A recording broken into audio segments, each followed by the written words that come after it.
भारताचे राष्ट्रपती, भारताचे पंतप्रधान, महाराष्ट्र राज्याचे राज्यपाल व महाराष्ट्र राज्याचे मुख्यमंत्री यांना जिल्हाधिकारी अकोला यांच्यामार्फत निवेदन देण्यात आले.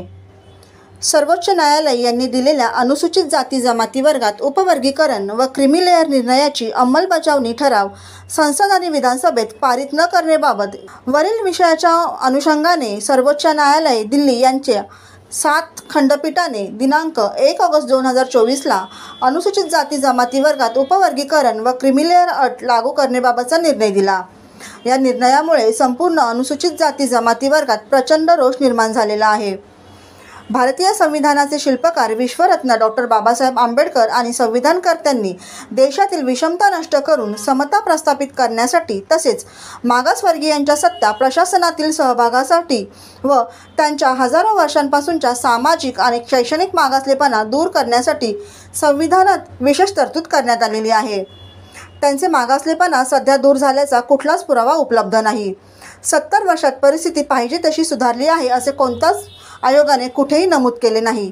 असे असताना सुद्धा सर्वोच्च न्यायालयाने अनुसूचित जाती जमाती उपवर्गीकरण आणि क्रीमी लेअरबाबत नमूद केलेले मत अन्यायकारक असून स्वातंत्र्य, समता, बंधुत्व, न्याय या तत्वाला छेद देणारे आहे.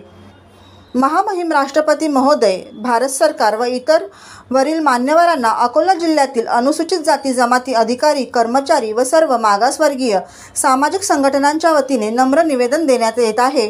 या निर्णयाची अंमलबजावणी करण्यासाठी संसदेत किंवा विधानसभेत कोणताही ठराव पारित करण्यात येऊ नये.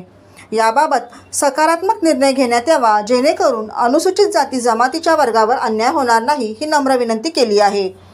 केंद्रीय मंत्री, राज्यमंत्री, सामाजिक न्याय विभाग, भारत सरकार, मंत्री, राज्यमंत्री, सामाजिक न्याय विभाग, महाराष्ट्र राज्य, मुख्य सचिव, महाराष्ट्र राज्य यांना सामाजिक संघटना मिळून हे निवेदन देण्यात आले.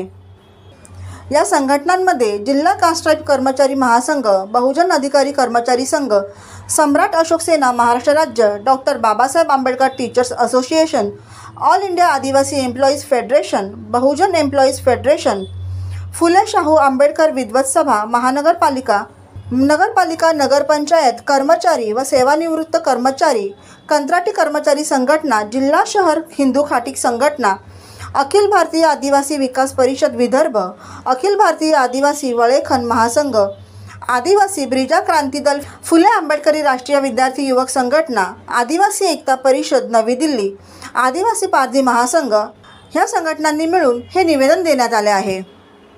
ब्युरो रिपोर्ट, जनादेश.